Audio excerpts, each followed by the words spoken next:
Hello, everybody, and welcome to the Surely You Can't Be Serious podcast. This is D. Graves. I'm here with my friend Jason Colvin. I've got my vodka poisoned by Chernobyl with a splash of Tab in my Marty the Moose cup, and Jason is here with his Dickie showing. Nice. Okay, before we get started, D, let's go through our Christmas list, right? Okay, this is a Christmas episode. Yeah. Let's go through our Christmas list, okay? All right, yeah. So we got Blaine Peterson, Towel. David Wright, Towel. Jace Buckley, Towel. Eddie Iacino. VCR. Hey, most of these are towels. What can we say?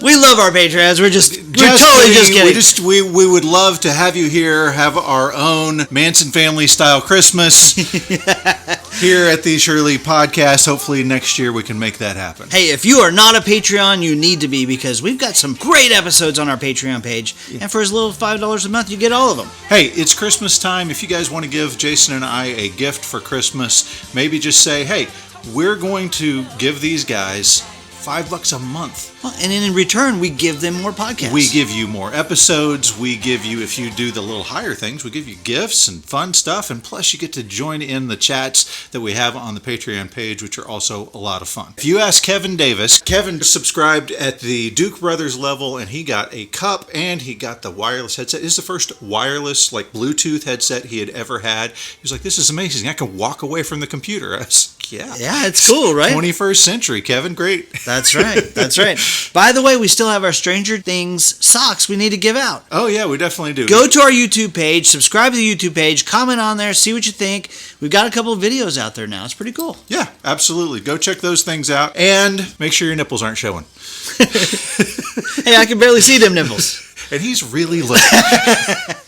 This is going to be a quote fest.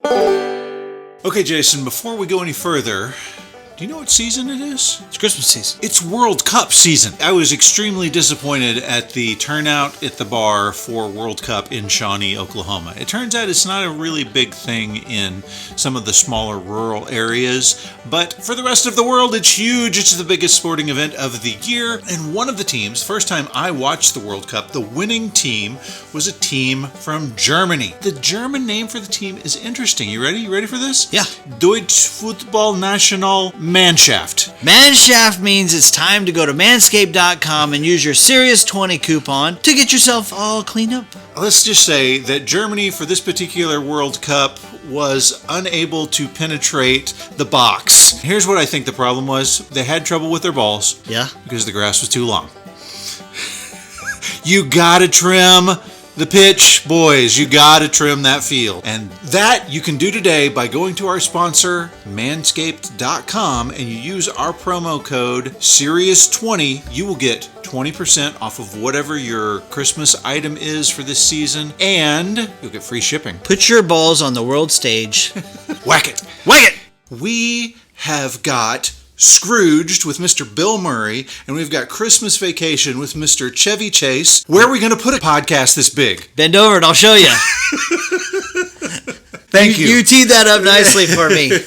All right, so we need to jump into these two movies because there's just chock full of stuff. Yeah. And so I don't want to talk anymore. I just want to do it. Let's just jump in right now. Let's start off with Scrooged, shall we? Okay, sure. Scrooged came out in 88. Yep. Christmas Vacation came out in 89. That's correct. Okay. Yeah. So we've got Scrooged came out first, and this was Bill Murray's return. And this is based on A Christmas Carol by Charles Dickens, right? Yes. And I think that our normal listeners would expect me to go back to Charles Dickens' day. I was waiting for you. You were waiting for that, right? Yeah. I'm not going to go back that far. Okay. I'm going to go back to October 3rd, 1926. So almost that far. Okay. All right. Okay, so October 3rd, if you'll remember, that's my birthday. Yes. It was about 1926. Half a century or so before I was born. But anyway, another guy was born that day named Marty Simmons. Okay. Marty Simmons grows up, early 20s, gets a job as a newspaper reporter in New York City, and one of his main beats is to cover restaurants. And so this group of business investors comes to him and said, hey, we have got this idea where if you've got a membership to this club, you can just pay with credit. You don't have to use cash. And he's like, yeah, I'm a cash guy. I don't need to do that. And they're like, we'll cut you in on the business. He's like, okay, tell me what you want to do. And so he went to several of these restaurants, got them to agree to this thing, and Marty Simmons, in February of 1950, was the first person in the world to use a credit card. Really? Yes. Okay. Now, Marty is a guy with many talents. He wrote, obviously, as a journalist. He started this business that they called the Diners Club. One of the founding members of the Diners Club. And about 25 years later, he gets involved with a publishing company called National Lampoon. Get out of town. Marty Simmons is one of the key members of the National Lampoon organization. He was part of the National Lampoon Players. He was involved in that business. He expanded them to radio, to television, and of course, to movies. Right. And he was a part of National Lampoon Animal House, the original National Lampoon Vacation, and of course, Christmas Vacation as well. Christmas vacation. Uh-huh. But I said we were going to start off with Scrooge, didn't I? You did say that. Now, I mentioned he was one of the guys that was with the National Lampoon Players. Well, one day, one of those players comes up to him, and he's the business end. They're like, hey, I've got to go. I can't keep working here. I got to go do something else. And he's like, well, we don't have an understudy for you. You can't just leave. We need you. And the guy's like, you know what? My younger brother, he's really good. You should just use him. He's upstairs working at the radio anyway. And the guy's like, I guess. I mean, can he act? And he goes like, well, let me have him audition for you and you'll see. Well, the guy that was leaving was Brian Doyle Murray, and the guy that came in was Mr. Bill Murray, and that is how Bill Murray got his start at National Lampoon.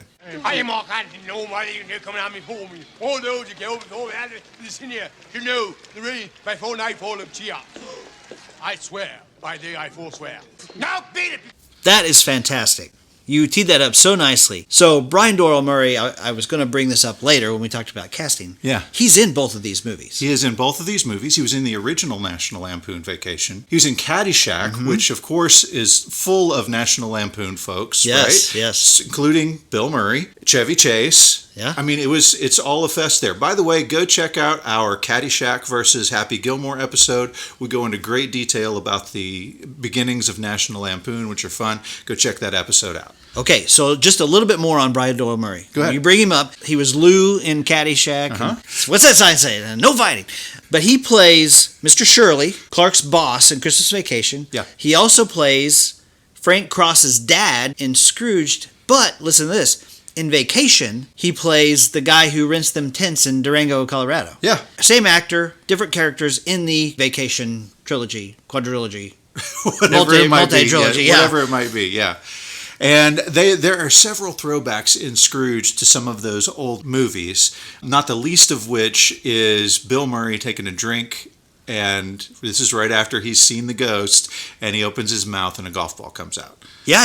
I would say that there's even more like current event type of mentions in Scrooged. Yeah.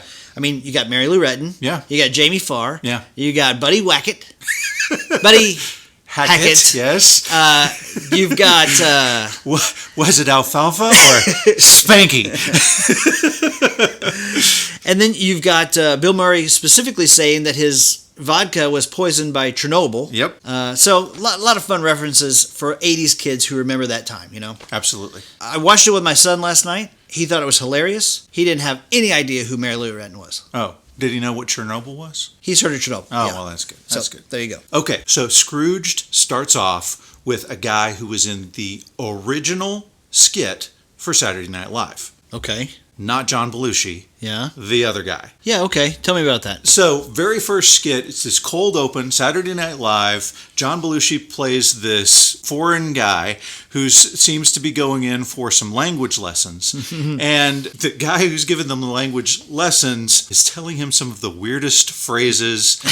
I'm going to feed your fingertips to the Wolverines. I'm going to feed your fingertips Yes. to the Wolverines. Yes. And then this guy has a heart attack, falls over and dies. And John Belushi, thinking this is part of the lesson, also has a heart attack and falls over and dies. Yes, he does. Chevy Chase comes out as a stage manager and is the first one to say, Live from New York, it's Saturday night!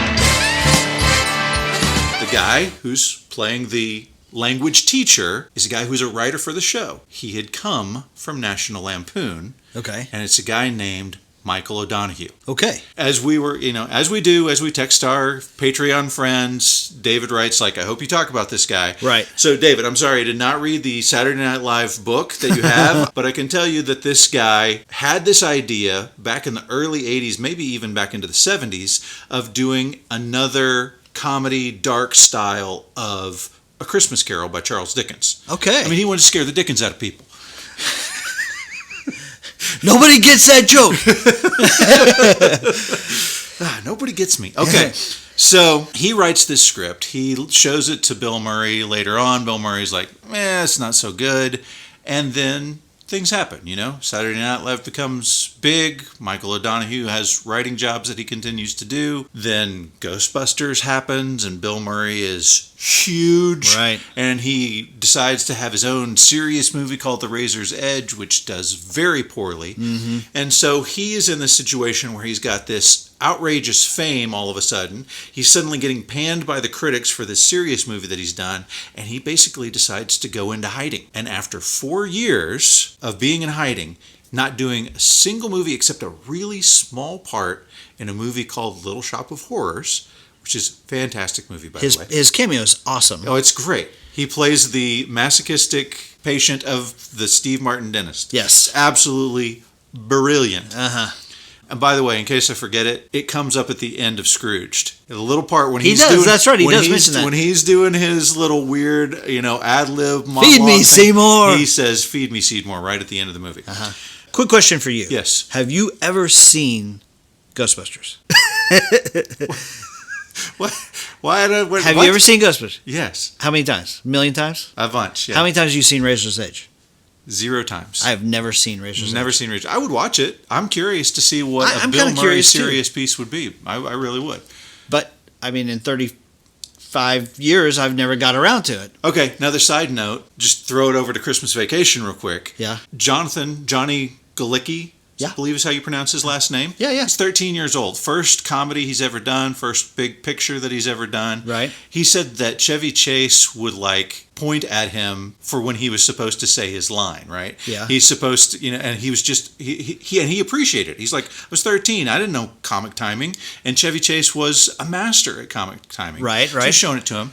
And Chevy Chase kind of took him under his wing. They'd have lunch together. And occasionally Chevy would be like, let's get out of here. And they would go to different sets. So they went to Harlem Nights. And he met Yeah. Richard Pryor. Eddie Murphy? Comes up in Scrooged. Yes, one of the Yes, funniest lines best in the line movie. Yeah. Yes. I'm sorry. I thought you were Richard Pryor. And also they go and visit the set of Ghostbusters 2. Really? Yeah. That's fantastic. There are all kinds of ties in this movie, and we usually do this at the beginning. We talk about the various ties. Yeah. And obviously we've got Brian Doyle Murray as a huge one. But maybe the biggest one is the house. We talked about this in our Die Hard versus Lethal Weapon episode. This was shot on the Warner Brothers lot. So this entire movie is shot in L.A., and it's snowy and looks like Chicago. That's movie magic. Right. Todd and Margot obviously live next door to the Griswolds. The Griswolds live next door to the Murtaugh house in Lethal Weapon 1, 2, 3, and 4. Yes. It's So Todd and Margot's Todd house. and Margot's house is also the Murtaugh's house. So Todd and Margot conceivably had to fix the toilet that got blown up from Lethal Weapon 2. Right. So why is that important? Because Richard Donner, the director of Lethal Weapon, is also the guy who directed Scrooged. That's good. That's good. By the way, I got to throw this in real quick. Yeah. For those of you who like our stuff and follow us or whatever, we have covered Ghostbusters 2 Yeah. with our friends at the Film By Podcast. Yep. Jeff and Brad. We are on their podcast covering Ghostbusters 2. If you want to catch that, it's a really good one. A lot of fun. Go over there and check them out. Guys, I just got to say, those episodes that we've done with those guys are some of my favorites, especially the Ghostbusters 2 one. That was our first one together, and we got done with that one. I was like, that was fantastic. Yeah. Those guys are great. I mean, it was just a very, very enjoyable experience to do that podcast. Please go check out, go subscribe, A Film By Podcast. Yep. By the way, I've got one more connection between these two movies that I want to bring up. Okay. It's a small one, though. Okay. But since we're making broad connections. Yeah. So in Scrooged, Yes. Bill Murray's secretary, her name is Grace. Oh. What? Grace! She died 30 years ago. The blessing! Yes. That actress is from Tulsa, Oklahoma, with you. Alfre Woodard, what? Yeah, she's Get from out of Tulsa. here. No Yeah, way. She is from Tulsa. I did not know that. Not the Betty Boop actress. The Alfre Woodard. Yes. Yeah. Tulsa, Oklahoma. How about that? You guys may have passed in the street and you had no idea. We've probably been to Woodland Hills Mall at the same time. Probably have. Okay, so we've sidetracked a little bit. Yeah. Okay, so back to Michael O'Donoghue. Yeah. He is a hot-tempered. Yeah, he's a strange dude, right? Yeah, He's yeah. a strange dude. When we were talking text-wise, I was like, okay, this guy has had 0 successful films other than this film. Like, he's got Scrooged. He's got all of the Saturday Night Live stuff, but he did write a little movie called Tarzoon, Yeah. which is an X-rated cartoon from the mid-'70s. Oh my gosh. Yeah, yeah. My Google search history has to be deleted after we do some of these research. Yeah. Anyway, so Michael O'Donoghue has written the script. Bill Murray wasn't interested, but now, 4 years after his time at Ghostbusters with just a brief cameo in Little Shop of Horrors, he's like, you know what? That movie sounds interesting again. Let me see it. Oh, I forgot. There's one more cameo that you probably don't remember because it wasn't in a movie. It was in a video. And it was a video by a guy we, in the 80s, knew as Buster Poindexter. That's right. Now, if you're maybe 10 years, 20 years older than us, you might remember this guy as the lead singer for the New York Dolls. David Johansen, Buster Poindexter. Same guy. Same guy. His lounge act personality is Buster Poindexter. And you will remember probably most prominently, no matter what age you are, his rendition of the song Hot, Hot, Hot.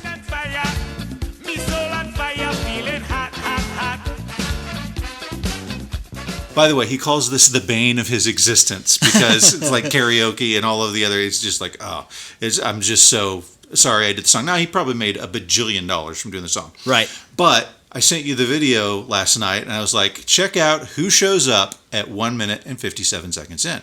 Mr. Bill Murray. Mr. Bill freaking Murray There shows he up, and is. there's his other cameo before this movie. Now, as it turns out, I learned this today. Buster Poindexter, David Johansen, Yeah. he has the part of Christmas Past Right. in this movie, right? Right. Well, that wasn't originally supposed to go to him. This is mind-blowing. The actor that it was supposed to go to, and just close your eyes and imagine this if you will, it was supposed to go to Mr. Sam Kinison. Can you imagine? Perfect. I can see it. I can definitely see it. And I think that David Johansen did a fantastic job with it. I mean, I think he played it well, very He did. New York style. And he's a guy from New York, so it makes sense. I mean, Sam Kinison's kind of a Southern boy, so it would be a different character entirely. Sam Kinison. Yeah. Tulsa, Oklahoma. Yeah. By the way, and that makes more sense when you look at the broad picture. You've got a big comedian, Bill Murray. Yeah. You've got Bobcat Goldthwait, plugged in to carry the comedic weight. Right. Well, Sam Kinison was really upset that he didn't get this part. And then when his buddy Bobcat Goldthwait gets a part in the movie, he's even more frustrated. Really? Yeah. I didn't hear that story. Yeah. Let's back up for just a second. Yeah. Bill Murray, when you said he was hiding out, he was in France. Like living in Paris, he thought about giving up acting altogether. Yeah. When I think about that, I'm like, okay, Bill Murray was hotter than hot. In fact, I read a note that said when they were building the idea of doing Scrooge, they said there's 2 guys that can carry this movie. Mm-hmm. They paid Bill Murray $6 million to do this. The only other person at the time that was hot enough to handle this, Eddie Murphy. Yeah. And he was doing his own thing with Harlem Nights. Yeah, but we would have missed out on What About Bob, Ghostbusters 2, the Ed Wood character that's hilarious. Just a lot of parts that Bill Murray was awesome in. So. Just keep in mind that $6 million figure for the time. He made more money than the director, the rest of the cast, and the writers combined. Wow. So originally slated to direct was Sidney Pollack, Okay. who had worked with Bill Murray before. Yes. But it was in Tootsie. Oh, yeah. Remember I forgot Bill he was Murray in was Tootsie. Yeah. the He was roommate. awesome. Yeah. He was the roommate. Sidney Pollack directed that movie, but I don't remember what the reason was, but Sidney Pollack had to bow out, and so they went with another big director, up and coming really, but I mean, he had done Superman, he had done The Omen, and he was He had done Goonies. He had done Goonies. And Lethal Weapon. And Lethal Weapon, which at that point, I don't know that anybody really had the idea who he was with Lethal Weapon. I mean, it was like, I think he got that job before Lethal Weapon had exploded onto the scene like it had. But he gets slated to direct, and he's a little unsure. He's like, I've never done a comedy before. I mean, obviously, Lethal Weapon has its comedic moments, but not a full-blown comedy like this one is.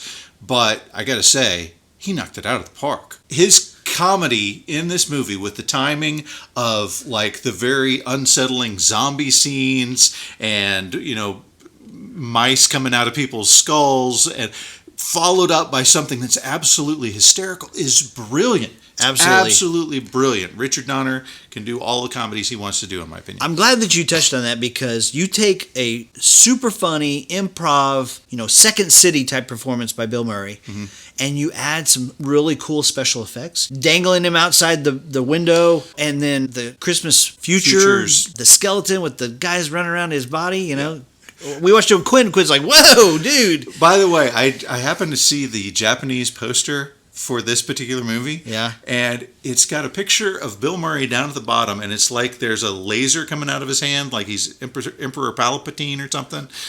And and it's zooming up to the sky where it's like the ghouls that are in the chest of Christmas Future. Like it's not at all related to the movie. It's just kind of this weird take. And then there's another one from Australia where it's got like the three ghosts up above him, and he's still smoking the cigar, but the tagline is basically, now it's Bill Murray against three ghosts, which is obviously a Ghostbusters reference. Let's talk about that. Since you brought it up, I'm going to go ahead and say this. Yeah. The poster for the movie Scrooged and the poster for movie Christmas Vacation, two of the worst in the 80s. I hate them both. Really? Yes. Tell me why. On Scrooge, you got Bill Murray's giant face, and he's making this goofy look, and his hair's crazy, and it's drawn, it's not a picture, and he's lighting a cigar that's being lit by a skeleton. It's just bad. It doesn't tell you anything about the movie at all, and it's not particularly engaging. No, and it's just a draw. I mean, it's like somebody drew it, you know? Right. And somebody in art class, you know, And second semester. Right. Well, and the one for Christmas Vacation looks even more Worse, poorly constructed. terrible. Yeah.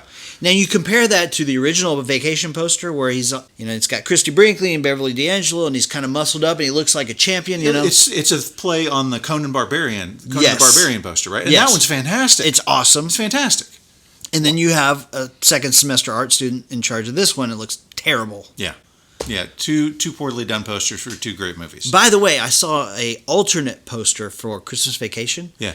In Europe. I don't really get this. Okay. So let me paint this picture for you. So it's Christmas Vacation. He's being shocked by Christmas lights, and he's wearing a Santa's getup. Okay. Yeah.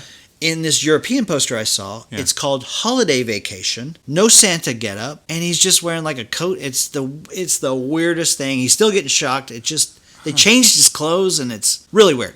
Okay, so back to Richard Donner for a second. Yeah. I thought this was really interesting. He had some complimentary things to say about Bill Murray. Say he's one of the most creative guys he's worked with, but he's off the rails. He's difficult to direct, right? When you ask Bill Murray his experience in this movie, he said it was a misery the entire time. Yeah. And he and Donner disagreed about everything, all the time, constantly. Yeah. One of the things he said, Donner kept telling him to do it again and do it louder. And Bill Murray said, I just think he was deaf. One more tidbit on Richard Donner. He used to direct Gilligan's Island. Yes. There's a trivia question in the movie. What boat do they take to Gilligan's Island? Ah, that's right. And the whole time Bill Murray's like, you know this. This is easy. Richard Donner. Wow, nice. I Richard totally missed that connection. Nice one. That's a good one. Thank you. Okay, so kind of talked about how Scrooged came into being. Let's jump over to Christmas Vacation. Burn some dust here. Eat my rubber. So this one's another great story. We have our 80s beloved writer and director of all time, Mr. John Hughes. Yeah. Now, the original story was in National Lampoon magazine, and this was actually the second story. First vacation story was National Lampoon's Vacation. That became the movie. Then the second story in the magazine came out December 1980, and that was the Christmas version, written by John Hughes, Yes. who then, of course, wrote the script for this movie as well. Right. Now, John Hughes had found this guy that we've talked about before in our Gremlins episode. Yeah. He says, hey dude, I'd like you to come direct this new Christmas movie that I've written. And that guy's name was Chris Columbus. And the new movie was Christmas Vacation. Right. And a lot of you are going to be right now going, I didn't know Chris Columbus directed Christmas Vacation. And you would be right. He did not. Right. He did not. Before one frame of film was shot, Chris Columbus, despite the fact that this was his first opportunity to direct a And movie he like was this, dying to direct a movie. he calls up John Hughes to say, I don't think I can work with Chevy Chase. Right. Chevy Chase had, from the outset, made his life a living hell. Thought he was inexperienced, didn't want to work with him, had this other guy in mind that he wanted to work with. And basically, he could see the writing on the wall. This was not going to work. He calls John Hughes ready to quit. And before he can even say what he wants to say, John Hughes says, hey, you know what? I don't think you're going to fit right with this movie, but I've got another movie that I think you'd be perfect for. So it's this really beautiful, like, hey, I know what you're about to say, and it's okay. Right. What a great thing to do for this guy. And then, of course, the movie that he gets to do is Home Alone. I know, man. It's so incredible. John Hughes knew Chevy Chase was tough to work for. Yeah. And Chris Columbus is not, I mean, he was a screenwriter. He wrote Gremlins. Mm-hmm. He wrote Goonies. Yeah. I mean, this guy is an up-and-coming major talent. So he had done a couple of movies before this. He had done Adventures in Babysitting in 87. Okay. And he did Heartbreak Hotel, which, of course, was at the same time that this was going out. And you remember he was super excited to meet Hoyt Axton on the set of Gremlins because Hoyt Axton, his mom, had written Heartbreak Hotel, right? That's right. So anyway, he did Adventures in Babysitting before Home Alone ultimately materialized, and Heartbreak Hotel, which was kind of a disappointing thing. And so this was kind of, when Christmas Vacation was out there, it was like, this may be your last shot, buddy. But then he gets Home Alone, and with a lower budget than Christmas Vacation, it rakes it in. Blows the doors off, yeah. Mind-blowing how big that movie was. Oh, yes. Humongous. And then ultimately he gets the Harry Potter movies. Right. I mean, just talk about a million things that he's done. But yes, absolutely. Mrs. Doubtfire, 9 Months, Stepmom. So in steps this guy named Jeremiah Chechnik. Now then, I looked at his IMDb page. Yeah. I don't know a lot about this guy. He hadn't done very much. Right. But the one thing that stood out to me that he had done, one thing, the music video for Van Halen's When It's Love.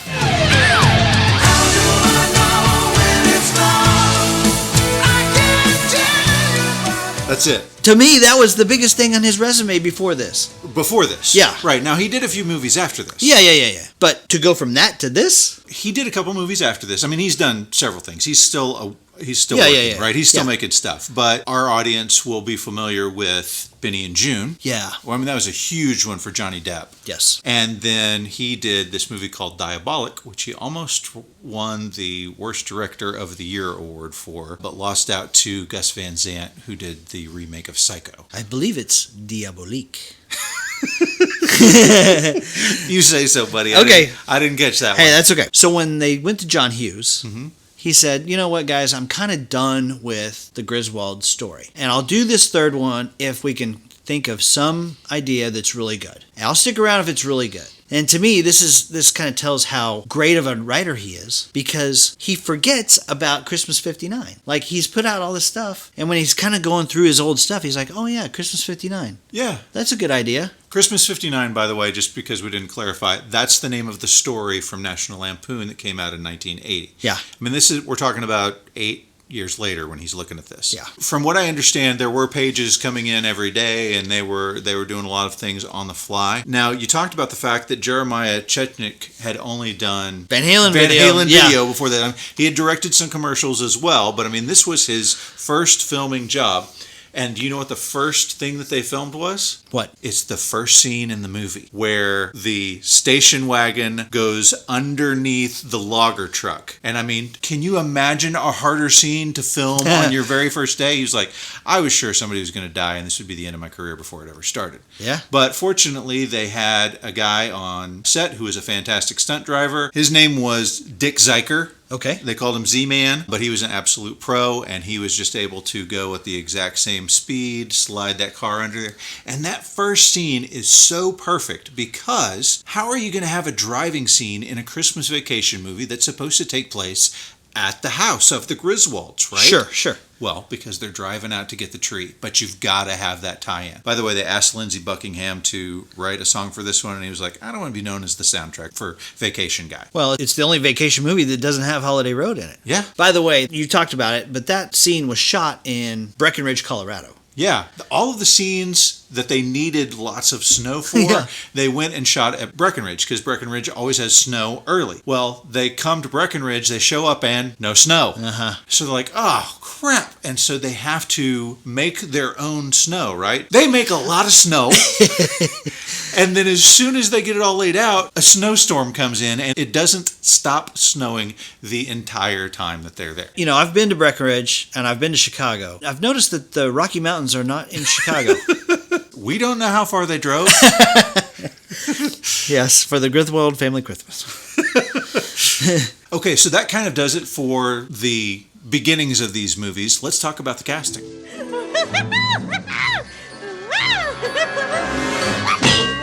All right, so the cast of Scrooge is fantastic. You've got Bill Murray's return. You've got Karen Allen, who we fell in love with as Marion Ravenwood from Raiders of the Lost Ark. She's like a little warm hug. Yeah? She's just so pleasant. Like she's a very different character than Marion Ravenwood. And she's got just a warm, lovely smile. So now you've got John Forsythe as Lou Hayward. Yeah. John Forsythe from Dynasty. Yes. This guy is awesome in this movie. You've got to play this pretty well straight. Yeah. And he's crusty and old. He doesn't have any eyeballs and he is dusty and dirty and pulled out of the grave. Once again, the brilliance behind the comedy is to hire straight actors for most of the parts. That's right. Yeah. And I got to say, one of the guys that I don't even think about until I watch this movie, but when he comes on, he's just like this burst of energy and he really engages the movie and is such a great character. And that's John Glover playing Bryce Cummings, right? Yeah. It's like my lacrosse coach used to tell me, there is no I in TEAM.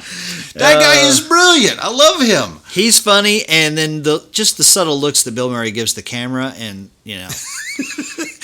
rolling the eyes. You would absolutely hate to be around this guy. He plays the obnoxiously friendly guy to a T. Let's talk about Bobcat Goldthwait for a second. Why did he have all the shaky stuff? Why did he do that? Because that's a character. His stand-up guy was a character, and this movie is our first opportunity to see Bobcat Goldthwait just being Bob. I thought he was perfect. He's a little bit scared, but he's, brave enough to kind of take on the boss in a few scenes, With a Excuse me, shotgun? sir. Yeah. That scene when he's running around with the shotgun going, you better watch out. Hello, Wabbit. Yeah, really I think funny. it's fantastic that the Ghost of Christmas Future gets interrupted by Bobcat Goldthwait. Yeah, that's right. Right? I mean, Loudermilk is his character's name. Elliot Loudermilk. Yeah, he's supposed to be he's supposed to be taking Bill Murray into this frightening, terrifying hell experience, but he's like, hold on, there's a guy with a shotgun here, I'll wait. When Loudermilk gets fired, I thought that scene was hilarious because he's like, sir, I think you're a bit off base right there. And he's like, fire that man immediately. And they're like, but sir, it's Christmas. He's like, thank you. Call the county and cancel his bonus. Right. And then he watches from the telescope. They toss him out on his butt. And He's laughing. Yeah. You hate this guy right off the bat, right? 4.5 minutes. Right. Okay, so we've already talked about David Johansen as the Ghost of Christmas Past, even though he does a fantastic job. Yeah, and I'm surprised he didn't do more stuff. He's got a very character-y face. I don't know why he didn't do more, honestly. Maybe he's just living off the royalties of Hot, Hot, Hot. Probably so. He's probably embarrassed to see those ridiculous, weird ears that he has to wear in this movie. Or the teeth. Or the green teeth, yeah. Alrighty. But Carol Kane as the Ghost of Christmas Present is my absolute favorite character in this entire movie. Sometimes you have to slap them in the face just to get their attention. Yeah. And I'm taking on my buddy Jeff Johnson because he kind of was like, gosh, she's so annoying. I'm like, yeah, but that's the whole point. She's supposed to be annoying as crap. And Absolutely. so sweet that she makes your teeth hurt, right? Yeah, right. But the violence, of course, that goes, it's sweet mixed with violence. And that, by the way, was how Richard Donner convinced her to be in the part. He's like, this is going to be like Glinda the Good Witch, except she's extremely, extremely violent. And it's like, oh, that sounds like a fantastic part to play. And then Bill Murray tells her, he's like, I want you to really hit me. I want you to really, don't hold back. Yeah. Give it to me. And so a lot of those scenes, she's really smacking the crap out of him. And you'll remember there's one part where she grabs his bottom lip and pulls it down. Yes. fine. Slap me in the face.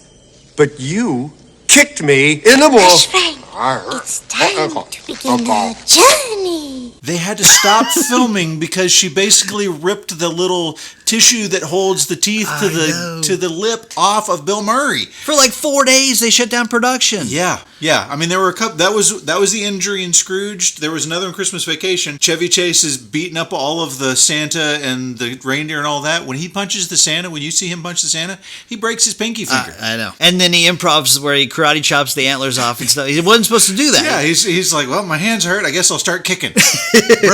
Brilliant. Carol Kane, though, as the Glinda the Good Witch, Yeah. when she puts that glitter X on his cheek, and then the first time I saw this, I could not stop laughing. Yeah. She beats the crap out of him. You close your eyes. Oh, no. I'm through. Don't be quarrelsome. Close your eyes. Well, and they've got the other brothers of Bill Murray in this movie as well. I don't know if there's another movie where all four brothers are in the same movie together. So. I think this is the only one. But the scene where where Carol Kane is hitting him with the toaster. Yes. Like Joel Murray said, he thought, oh my gosh, she's going to hit him every time. He was like, she was just barely missing him every time. But there's this scene where she's doing like little ballerina toes as she's walking around. Yes. She practiced for months to get the ballerina toe point, like really went to ballet classes to get this down.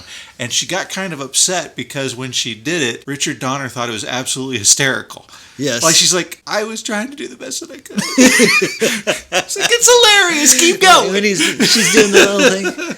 Yes. God, she was awesome. Yeah, she was really good. Back to John, Joel, and Brian Murray real quick. So Yeah. Brian Doyle Murray, you've seen him in a million things. Wayne's World, Caddyshack, Vacation. We already talked about him. Yeah. Of course, Bill Murray's been in everything. John Murray was in an 80s classic, Moving Violations, which I love. It's kind of like a Police Academy type of movie. Okay. John Murray is the star of that movie, Moving Violations. Okay? So John Murray is the Mark Harmon to Steve Guttenberg's Kevin Costner. Yeah, pretty much. Pretty much.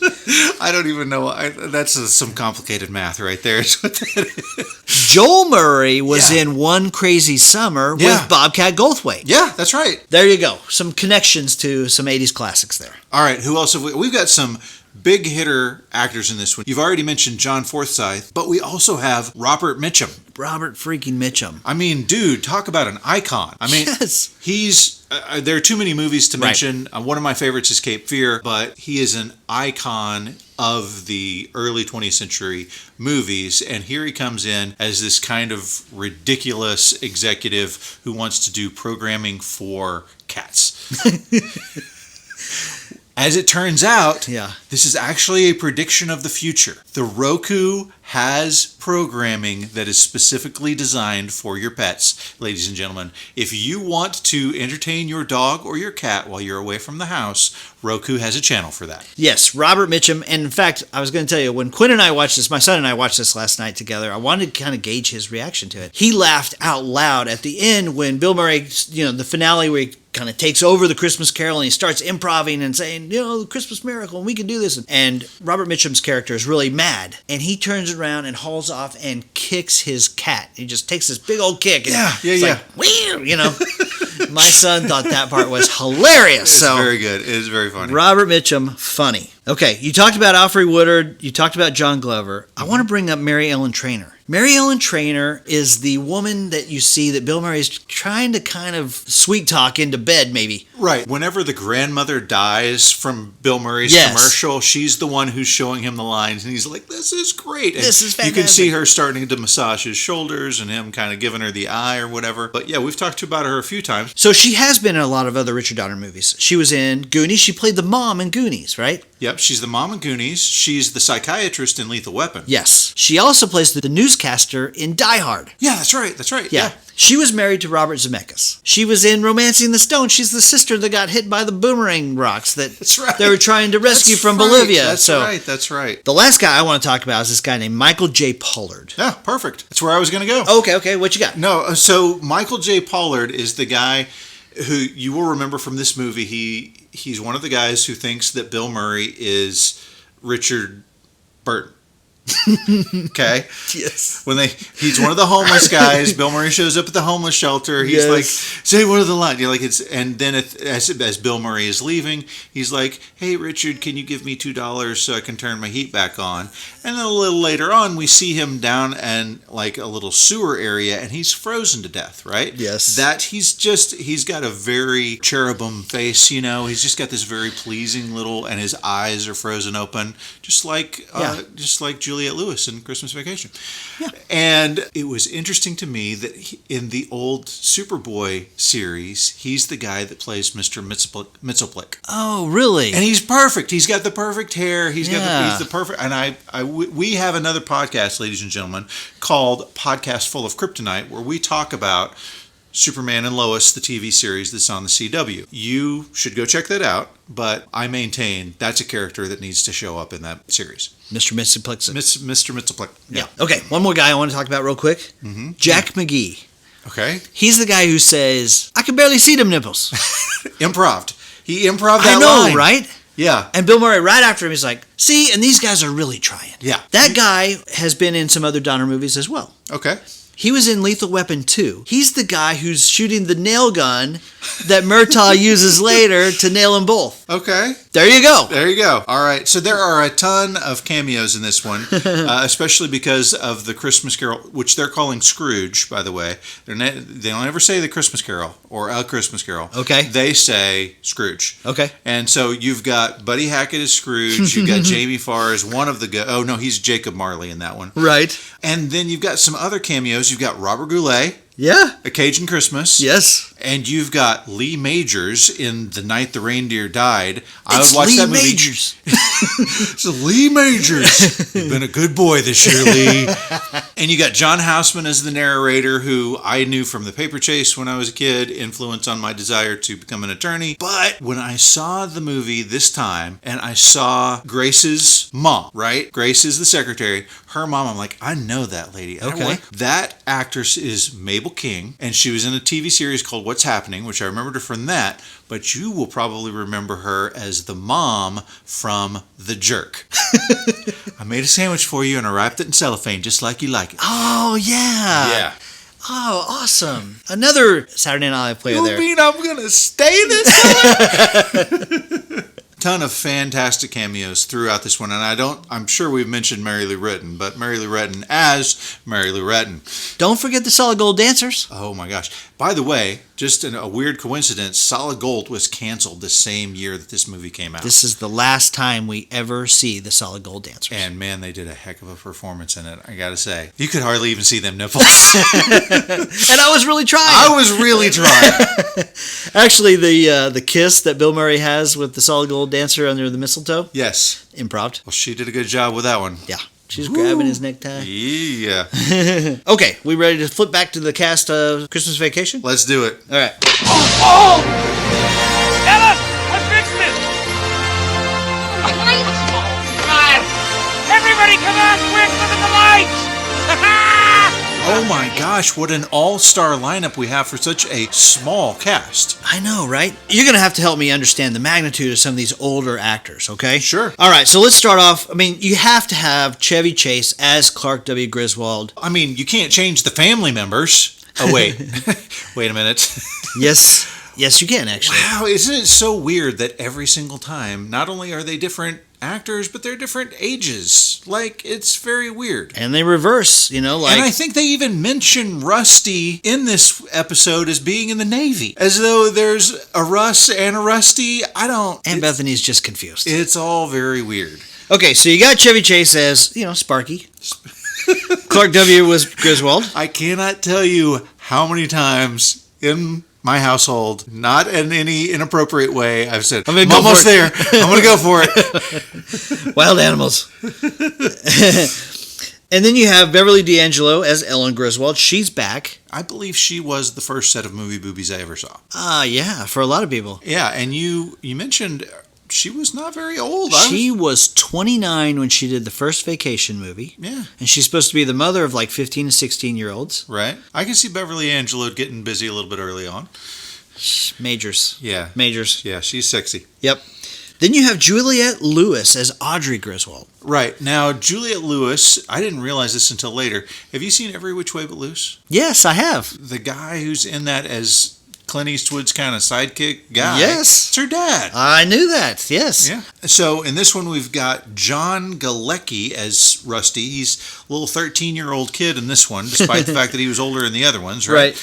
And this is his first movie comedy scenario. I mentioned earlier that Chevy Chase was kind of pointing at him and feeding him lines.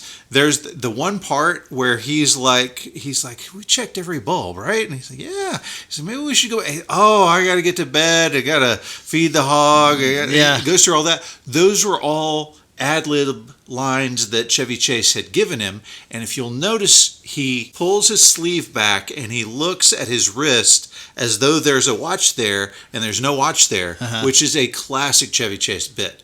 So he totally fed him all of that. Wonderful. Which, of course, now John Galecki goes on to be one of the major cast members in The Big Bang Theory, which is a huge comedy. It is. It is. I saw an interview with him and they said that his friends were several years later, they're like, so you were in that movie with Juliette Lewis? He's like, yeah. And they're like, did you make out with her? It's like, I was 12. No, I didn't make out with her. She barely knew I existed. Yeah, she was into older guys, God. not younger guys. By the way, Juliette Lewis, Uh-huh. Natural Born Killers, California. Huge. I mean, she's been in tons of stuff. Tons of stuff. Yeah. John Galecki also, I remember him from Roseanne. He was one of the boyfriends That's in right. Roseanne. Okay. Diane Ladd plays Nora Griswold. That's Clark's mom. Yeah. Now, she's classic Hollywood actress. Yes. She was in Chinatown. She was in Wild at Heart. She's been in a ton of stuff. So she's good friends with Shirley MacLaine. Okay. Yeah. So Diane Ladd had gone on and married this doctor, and they moved to Florida, and Shirley MacLaine calls her and says, what are you doing? Why are you not in Hollywood? She's like, well, I'm married to this guy and we're living in Florida. Plus, there's no good roles for me in Hollywood anymore. Okay. And Shirley MacLaine's like, get your butt back to Hollywood right now. There's tons of great stuff for you. You're too good an actress to be hiding out in Florida. Uh-huh.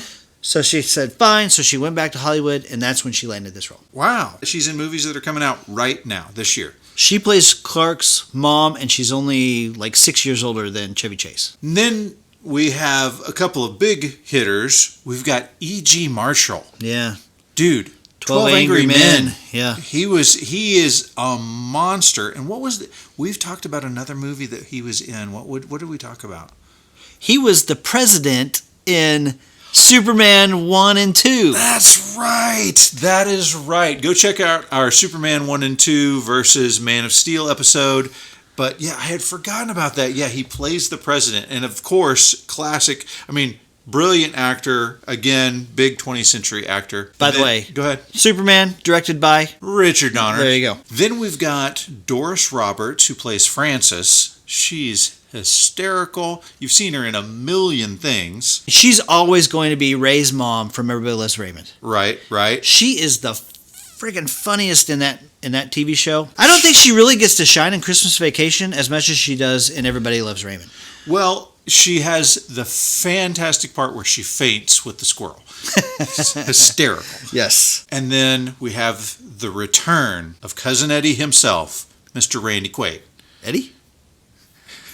If I woke up tomorrow with my head sewn to the carpet, I would not be as surprised as I am right now. I can still remember hearing that line for the first time, and I could not stop laughing. It was so well placed, so brilliant, loved it. Now, here's a deep cut for you. Are you ready? Yeah. Okay, so Gene Autry has a song in this one. Here comes Santa Claus. Here comes Santa Claus. Yeah, okay. Randy Quaid's grandfather is Gene Autry's cousin. Really? Okay. Yes. And the only reason I know that is because I watched the audio commentary and he's like, oh yeah, Gene Autry there, that's my third cousin. And they're like, what makes it a third cousin? He's like, it's my grandfather's cousin. How about that? That's cool. Right. And then, of course, also the return of Miriam Flynn, who plays Cousin Eddie's wife, Cousin Catherine. Catherine, yeah. Just the chemistry between those two is so good. When he's kind of pinching her butt and stuff, he's like, Don't forget the rubber sheets and the gerbils. That's a throwaway line that you can barely hear. It's brilliant. And she just rolls with it just for whatever, you know? Yeah, it is. It's really hysterical. And this is the thing that she pointed out. They're watching the movie as they do the commentary, and she's like, oh, there's a Tasmanian devil cup. And I'm like, so? Sister Clark drinking out of this cup, right? She was the voice of Taz's mom in the Tasmanian Devil series that was on back in the whenever it was. Okay. That's a Marty Moose cup, by the way. Not that cup. It's Not when that he's cup? in the office. When he's in the office, just before okay, all the okay. guys march in, he's drinking out of a Tasmanian Devil cup. Okay, cool. Yes. Cool. Okay. By the way, first Christmas that we had at my office party, I bought everybody Marty the Moose cups. Nice. I saw them on sale at Target the other day, by the way. In this movie, you have the infamous actress from the movie Troll that I just watched the other day, which was terrible, Okay. Julia Louis-Dreyfus. Okay. You mentioned that she was super hot back then. Yes. Yeah. And she had been in Saturday Night Live at this point. She's obviously got brilliant comedic timing. Still looks really good in this one. Looks great. It's almost like they've got a separate movie going on for those two. And I love it. The guy who plays her husband is a guy named Nicholas Guest. Okay. You probably have heard of his brother, Christopher Guest. Oh, yeah, I have. Waiting for Guffman. He's the six-fingered man in Princess Bride. I mean, Spinal Tap. Also married to Jamie Lee Curtis, by the way. So good job, him. Wow, good for him. Yeah, he's doing great there. So his brother, Nicholas Guest, is the guy who plays Todd. And how many times in your life do you say, why is the carpet wet, Todd? I don't know, Margot. It is a thing that we go to routinely every year. Okay. We also have to bring up William Hickey as Louis Griswold. Dude, an acting icon, was a teacher for a ton of great actors, but really just kind of did it for the love of the game. I mean, he would give acting lessons for $5. But brilliant actor. He was 20 years younger than Aunt Bethany whenever he's playing this part, but nails that. It was originally, that part was supposed to be George Burns.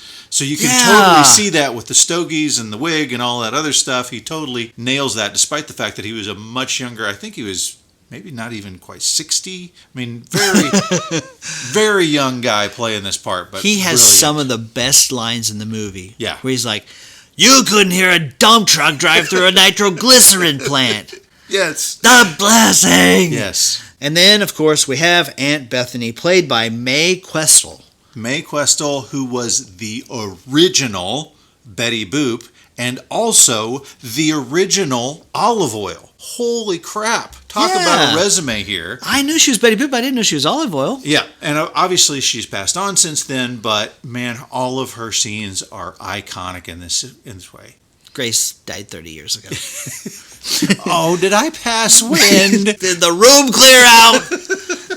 Oh, so funny.